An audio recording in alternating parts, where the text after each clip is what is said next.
Kwambia bana, tell farmers more about them. Oh, you're talking to me. Good morning, farmers, and welcome again to Eugene Smart Farms. Eugene Smart Farms. Najua muijui, mutajua mujui. Cameraman unaweza onyesha hizi. Look at these ones.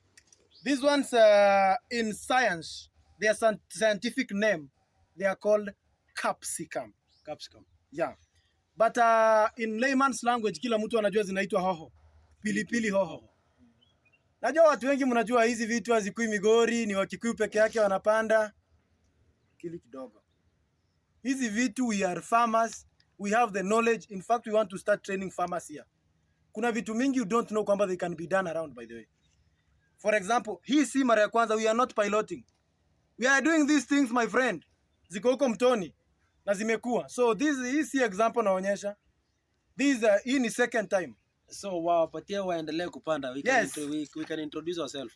Yes guys, unajua tumeanza bila introduction. Guys, call me Dr. Eugene. I'm the CEO for this company. Now guys, you know, we have got so many activities which have been running in Eugene Poultry Farm Limited. You know, now some parts of development ambazo tunafanya sahi, we realize that in entire Nyanza region, we don't have a serious agricultural training center, whereby now we are developing one serious agricultural training center here in Migori. This one will be able to train farmers all the way from Nyanza region block. They will learn from here. We are doing several types of crops here, guys. I'm sure we are going to train you guys how we prepare these nurseries. This first nursery in ya capsicum. Capsicum ni pilipili hoho. Hapa tuko na vitunguu. Vitunguu already zinakaribia kuwa harvested, ziende kwa shamba. Alafu tena pale juu tena tuko tena na tomatoes. Actually, our first phase of tomatoes was out because we have already harvested our first tomatoes there. Now we are giving them now to the market. Now, you know, we are sorting matter of food security, and then also now farmers should be self-reliant through agricultural products. In this farm of ours, I'm sure I'm going to show you guys.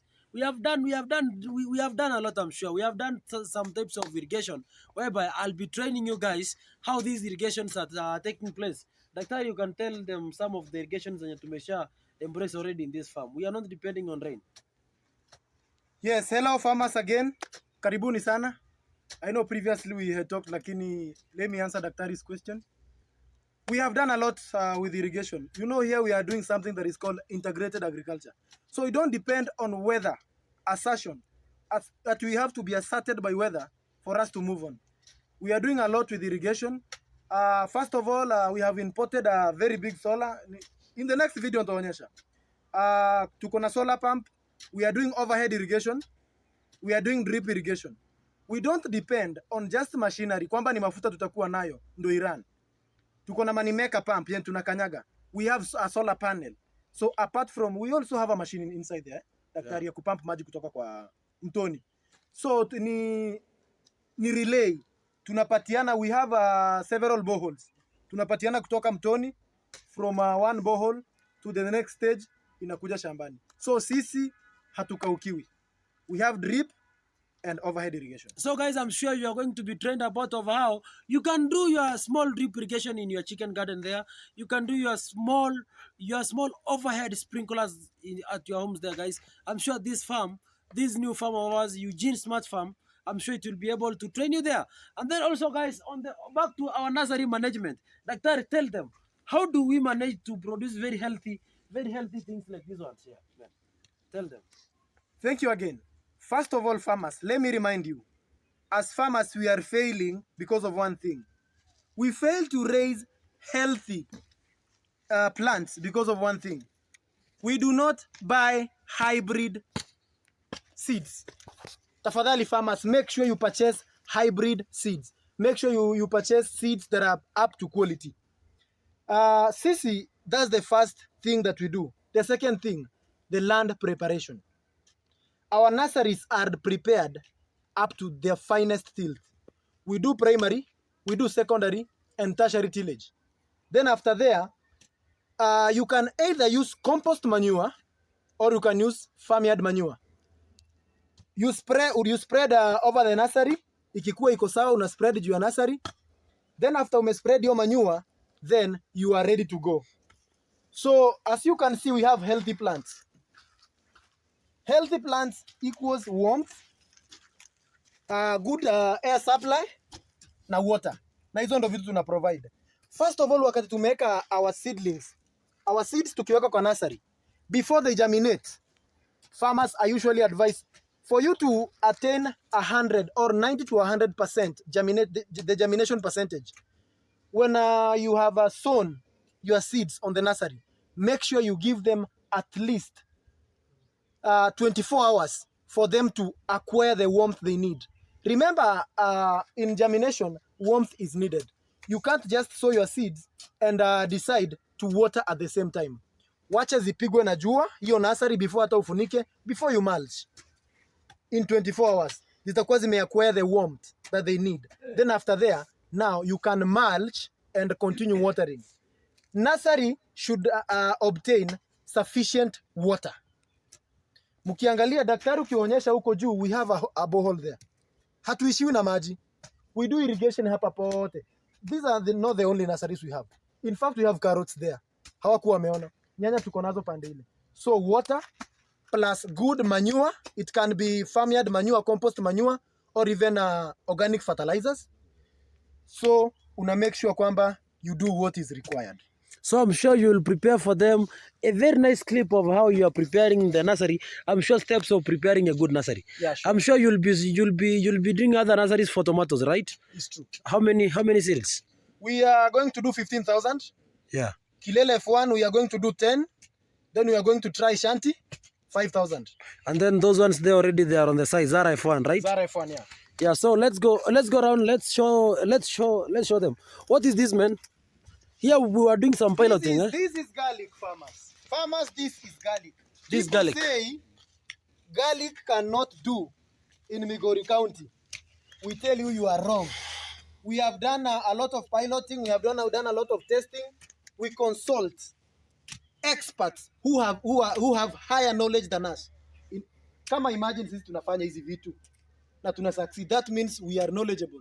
Tukitafuta mtu mwenye anatushinda sasa knowledge, wale watu wakubwa, we do great things. This is garlic. Farmers, in the next like 4 months, tunaenda kutoa hapa pesa.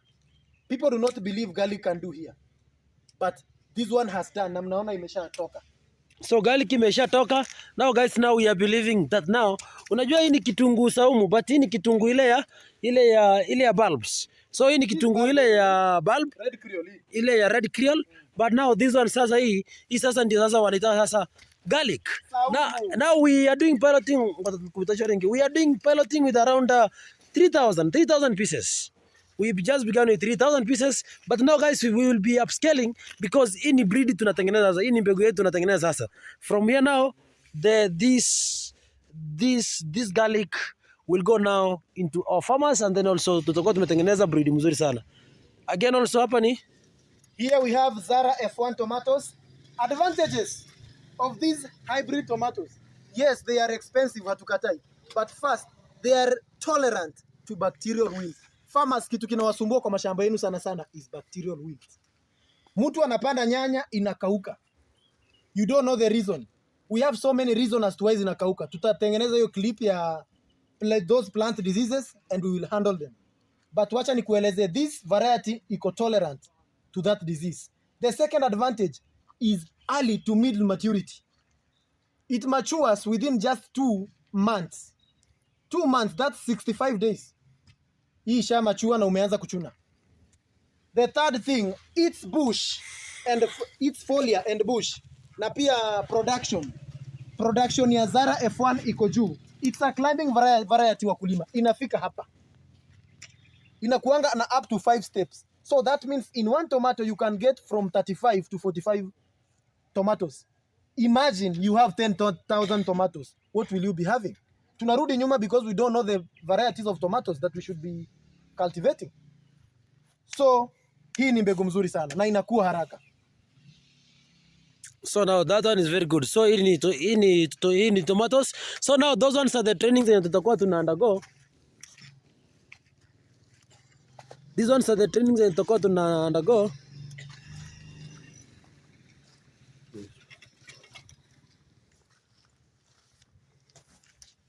So hapo sasa ni carrots. Mbona daktari kuna sheds?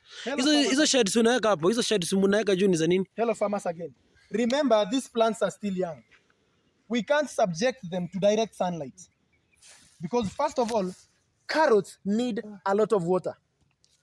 So these shades are like a mulch.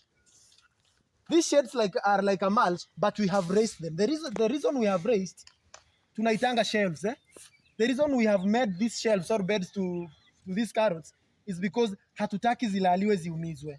So bado ni changa, hatutaki jua mingi zipige. But as they are continuing, we will do something called hardening off. Tunatoa pole pole these shades so that zinadapt to this normal weather. Na zinaendelea sasa haziogopi jua. Hatuwezi zishtua. Remember, even plants have stress, farmers. Ukizishtua uzidirect to sunlight mara moja hivyo, they will be affected. Asanteni sana, nimejibu hiyo swali daktari. So now daktari nimeelewa, and I'm sure you are doing well in this management here, and I'm very so grateful about how you are working here. But now guys, let's focus. I'm sure these all crops we are telling you here guys, this tomatoes thing, this illuminator nini capsicum. That's capsicum, the garlic thing here. I'm sure guys, garlic seeds ni kugumu kupata sana, mostly in the entire Nyanza region block. Zinakuwa sourced all the way from Nyeri mpaka hapa. I'm sure now the people of Nyanza now will be able to get these crops here, will be able to be trained here, and I'm sure by the end of the day guys, you'll be learning because we are preparing for you an agricultural training center. We as the company, we have managed to fence around over 1 hectare for you farmers to come and learn. Let's go inside and check there. Daktari to take us through vizenye anafanya hapa ndani. Before we leave here, farmers, are you aware of this thing? Are you aware that tomatoes belong to a family called the nightshade family? The nightshade family? Yeah, in fact, tomatoes belong to the nightshade family. That means you should not cultivate tomatoes with other crops that belong to the same class as them. Some crops that belong to the nightshade family, first of them is capsicum, there. The second thing is potatoes, sweet potatoes. The third thing is this normal pili-pili. So make sure when you're cultivating your crops, you take care. Another one is tobacco. So where you have cultivated tobacco, make sure how wake you konyanya. It encourages bacterial wilt and tomato mosaic also, and other pests that attack tomatoes. So guys, I'm sure we are so resourceful in this knowledge, guys. Let's go ahead, guys. Let's show you. Let's show you guys the kind of preparations we are doing here. I'm sure we are doing a very big work here. Very big work here. So daktari. Here now is inside the new perimeter wall. The other new wall there, the other old wall down there. Huko ni poultry. Pale chini poultry nafanya kazi pale tuna believe zile manyumba zinaweza zikachukua up to 50,000 birds down there. I'm sure those ones who have been following us guys. And if you are following us guys, continue subscribing to our YouTube channel and liking our videos so that also you can keep on learning. Daktari, tell us more about this inside here. Make sure you also tune or turn the notification button on. Continue receiving the videos, farmers. Yes, welcome again. Let's start with this section. Daktari, as we had planned earlier, this one we said it will be our dairy unit. Our dairy unit. This one can accommodate up to something like 8 cows. 8 cows. Comfortably, 8 cows. So we are going to have the feeding area. We are going to have the resting area. We are going also to have an area where our calves will be. They are somewhere at beside the door here. So this one will be the feeding area. Beside it. It will be the feeding area. So now, Daktari, let's do this way.